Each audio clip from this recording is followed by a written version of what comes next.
శివుడిని రోజు అంటే అభిషేకం చేయించుకుంటారా సార్? లేకపోతే పూజ రోజు చేయించుకుంటారా? అని కాదు, సోమవారం ప్రతి సోమవారం చేయించుకుంటే రోజు కూడా జస్ట్ ఒక ఒక గ్లాస్ నీళ్ళైనా సరే చెంబుడు నీళ్ళనే శివుడి మీద పోస్తారు. వేస్తాను.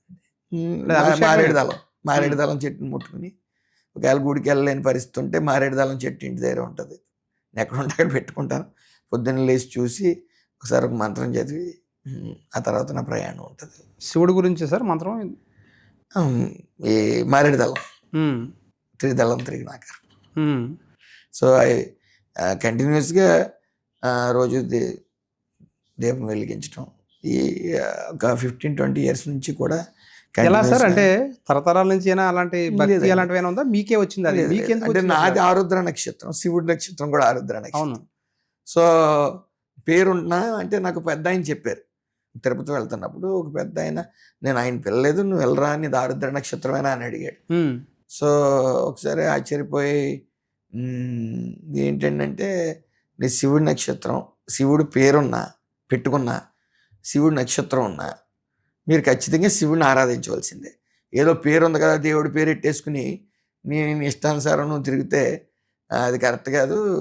నువ్వు నీ నక్షత్రం అది కాబట్టి నువ్వు ఆరాధించవలసిందే, నీకు ఆయన అనుగ్రహం ఖచ్చితంగా కలుగుతుందని ఆయన చెప్పాడు. తర్వాత అది మర్చిపోయాను, కానీ కంటిన్యూస్గా పడుకుంటున్నప్పుడల్లా నాకు గుర్తుకొచ్చేది, ఈయన ఇలా చెప్పాడు, నిజంగా భగవంతుడే చెప్పించాడేమో అని చెప్పి నేను ఆలోచించడం మొదలుపెట్టిన తర్వాత ఎప్పుడు సార్? ఒక 15 ఏళ్ళు అయిందా? 15 ఏళ్ళ క్రితం? 15 సంవత్సరాలు బట్టి అలా నిత్యం అవునండి, శివుడిని ఆరాధించడం అనేది మీకు అలా అలవాటు అయిపోయింది. అవునండి. ఇంకా ఆ ఆయన శివనామ స్మరణ లేకుండా బయటకి అయితే అడుగు పెట్టరు. పెట్టనండి. ఫస్ట్ పొద్దున్న లేచిన వెంటనే. అవును, 108 నామాలు కూడా అష్టోత్తరం పూర్తిగా రోజు చదువుకుంటాను. ఏదో టైంలో కారులో ఉన్నప్పుడైనా యూట్యూబ్లో ఆన్ చేసుకుని కంటిన్యూస్గా చదువుతాను. ఇంట్లో పూజ చేస్తారా సార్? ఏమండి? ఇంట్లో పూజ చేస్తారా మీరు? ఖచ్చితంగానండి, ఖచ్చితంగా. ఖచ్చితంగా. ఓకే. ఇప్పుడు మీరు రామచంద్రపురం నియోజకవర్గానికి ఎమ్మెల్యే అయిన తర్వాత శివుడే మిమ్మల్ని దగ్గరికి పిలిపించుకున్నాడు అనేది మీరు భావిస్తున్నప్పుడు, ద్రాక్షారామం ఒక పంచరామాల్లో అత్యద్భుతమైన ఆరామం అది. అవునండి. దాని అభివృద్ధికి ఏం చేశారంటే ఏం చెప్తారు? లాస్ట్ టైం నుంచి అక్కడ డెవలప్మెంట్ అనేది లేదు. పూజా కార్యక్రమాలు కానీ ఇవి కానీ ఎలా ఉంటుందంటే అది ఆల్రెడీ లింగం పాడైంది, అవును, మనం సంరక్షించుకోవాలి దాన్ని. అవును. అయినప్పటికీ పొలిటికల్ ఇన్ఫ్లుయెన్స్తో ప్రతి ఒక్కరు తెచ్చి పాలు వేయండి, నేను ఫోటో కాల్ ఉంది, పంచరామాలు నీళ్ళు వేయండి, పంచరామాలు తేనె ఐదింట్లోనే అదే వేయండి పరిస్థితి. అంటుంటే అది లేకపోతే అది రద్దీ అయిన గుడి. ఒక మంత్రి గారు వెళ్ళారంటే అక్కడ ఒక గంట లైన్ ఆగిపోతుంది. ఇవన్నీ లేకుండా నేను ఈరోజు వరకు ఒక 5 సార్లు వెళ్ళాను ద్రాక్షారామం గుడి.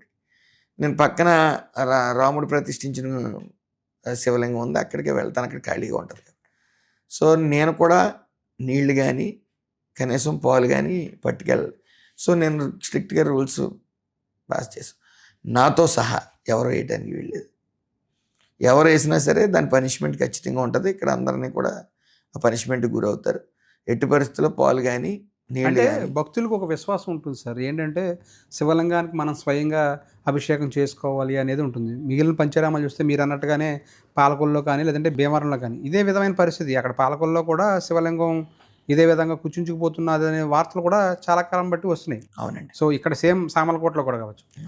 ఇటువంటి పంచరామాలకి ఇప్పుడు అంటే సాధారణంగా పూజారులు కావచ్చు, అక్కడ వాళ్ళు పాలతో బదులు తేనె పాలతో వీటన్నిటికంటే కూడా మంచినీళ్ళతోటి చేస్తే కొంచెం బెటరు అనేది తీసుకొచ్చారు. అంటే ఆ టైప్ ఆఫ్ ఏమైనా అలాంటి వేరే ఆలోచన ఏమైనా చేశారు సార్? ఇంకే లేకపోతే ఎలాగ అభిషేకం అంటే? ఇంకా 5 o'clock ఒక అభిషేకం జరుగుతుంది, 5:30కి వేద పండితులు చేస్తారు. దాని తర్వాత ఇంకా అన్నీ బంద్, ఇంకెవ్వరు నాతో సహా ఇంకెవరు వెళ్ళడానికి. ఆ శివలింగాన్ని కాపాడుకోవాలనే ఉద్దేశంతో ఖచ్చితంగా ఆ శివలింగం 17 అడుగుల శివలింగం. సో అంత ఎత్తైన శివలింగం మన దేశంలోనే కదా ఎక్కడ లేదు. సో దాన్ని సంరక్షించుకోవాల్సిన శతాబ్దాల చరిత్ర, అది చరిత్ర. కాశీ మీద కన్నా పుణ్యక్షేత్రం అని చెప్పి మన కోటేశ్వరరావు గారు చెప్పడం జరిగింది, చాగంటి కోటేశ్వరరావు గారు చెప్పడం జరిగింది. సో దాన్ని సంరక్షించుకోవాల్సిన బాధ్యత అందరిది, మనందరిది. దేవతలు కట్టిన గుడి స్వయంభూ, సో అందరిది అది. ప్లస్ దాన్ని కొన్ని అక్కడ జరిగిన అవినీతి వల్ల కానీ ఇంకోటి కానీ పట్టించుకోవటం వల్ల భక్తులు గ్రాడ్యువల్గా తగ్గారు. వన్స్ మేము వచ్చిన తర్వాత ఒక వరలక్ష్మి రథం పెట్టినా సరే 6,000 మంది అటెండ్ అయ్యారు. అంటే ప్రత్యేకంగా ఏవైనా ఫైనాన్స్ తీసుకురావడం కావచ్చు, లేదంటే సెంట్రల్ గవర్నమెంట్ నుంచి ఇప్పుడు ప్రసాదం స్కీమ్ అన్నవరానికి వచ్చింది. ఆ విధంగా ఏమైనా అటువంటి ప్రయత్నాలు ఏమైనా చేస్తున్నారు సార్ సెంట్రల్ గవర్నమెంట్ ఖచ్చితంగా స్కీమ్స్ కానీ? భోజనం నిత్యాన్నదానం ఉంది. దాంట్లో కుక్‌ని మార్చడం జరిగింది. అలాగే ప్రతిసారి నేను కనీసం నెలకొకసారి ఎళ్లి అక్కడ భోజనం చేస్తాను. అక్కడ శుభ్రత అనేది ఉంటది. ఈవో గారు లేడీకి ఇవ్వటం జరిగింది.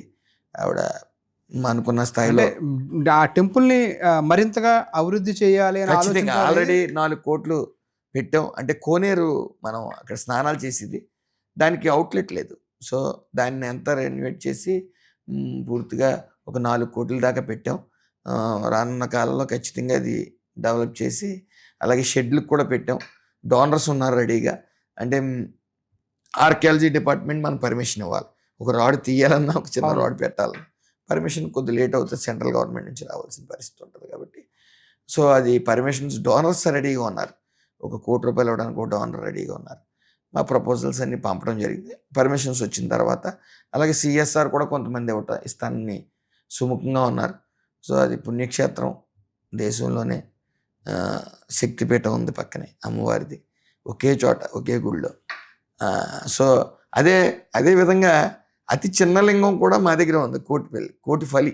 అవును. అక్కడ అతి చిన్న లింగం కూడా అక్కడే ఉంది. అది చాలా ప్రసిద్ధమైంది. సో, అది కూడా శిథిలావస్థలో ఉంది చిన్నది.